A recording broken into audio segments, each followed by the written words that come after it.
چرا تو ای شکست دل خدا خدا نمیکنی؟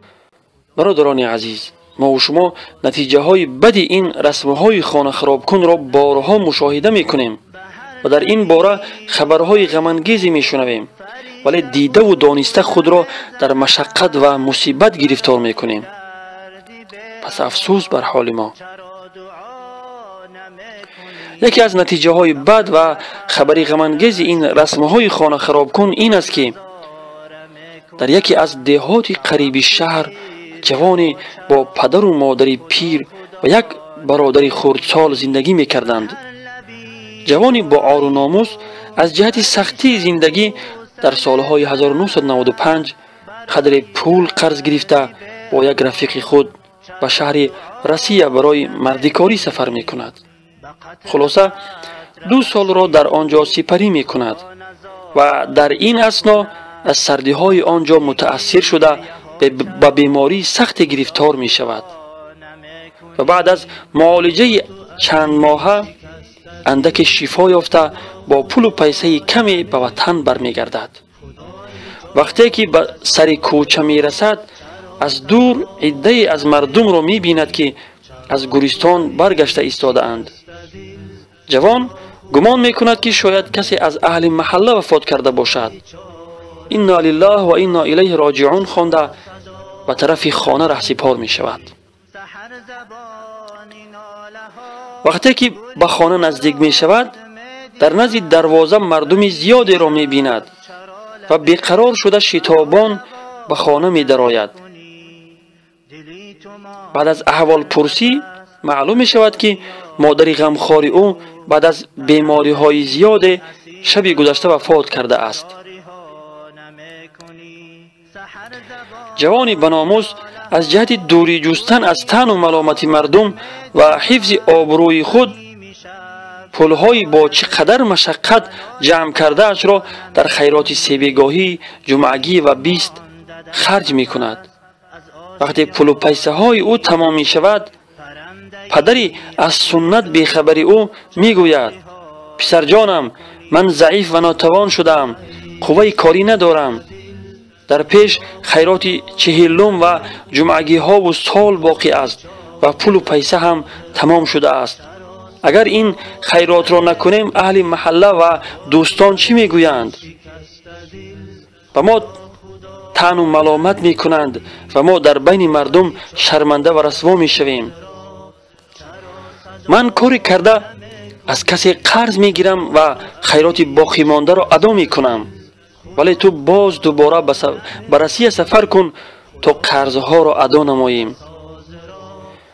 جوان بیماری خود را آشکار نکرده به سفر می براید و در سردی های رسیه ادا کردن قرضها را فکر کرده شب و روز کار می کند و در نتیجه بیماری قدیمی او می افزاید و بعد از چند روز در بیمارستان هنگام جراحی وفات می کند.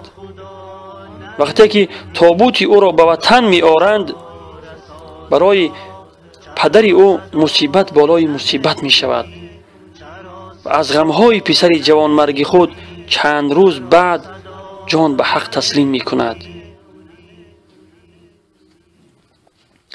برادران عزیز، آیا اسلام ما را به چنین رسمهای خانه خراب کن امر می کند؟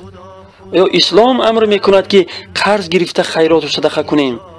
آیا اسلام چنین سختی ها را برای ما روا می داند؟ البته اسلام این گونه سختی ها را هرگز برای پیروانش روا نمی داند. خداوند تعالی می فرماید خداوند به شما آسانی را می خواهد و به شما دشواری را نمی خواهد. سوره بقره. و نیز فرموده است خداوند هیچ کسی را امر به چیزی نمی کند مگر به قدر طاقتش. البته خداوند هرگز ما را امر نمی کند که در حالت ناداری قرض گرفته صدقه و خیرات کنیم، چون که خداوند هر امر دینی را به قدر توان و طاقت بشری مشروع کرده است.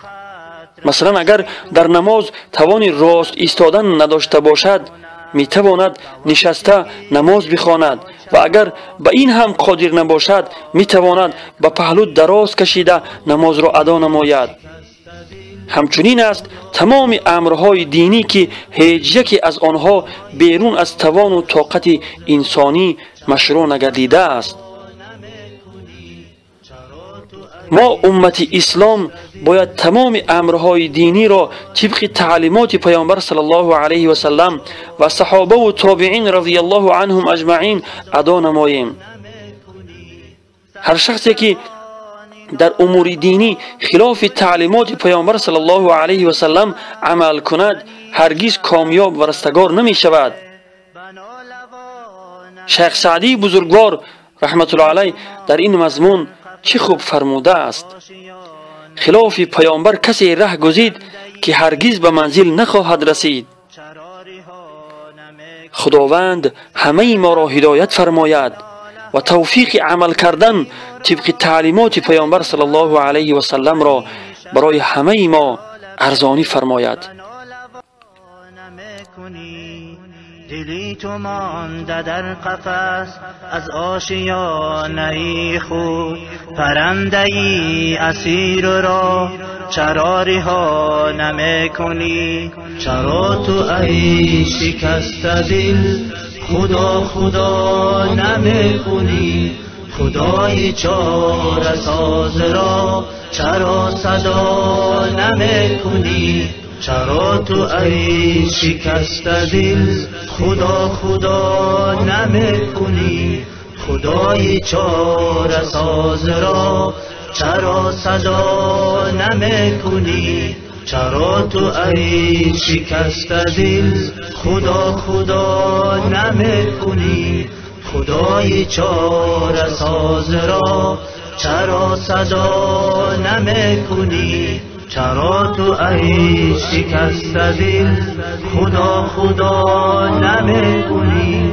خدای چاره ساز را چرا صدا نمی‌کنی؟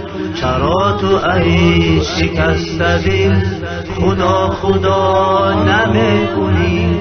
خدای چاره ساز را چرا صدا نمی‌کنی؟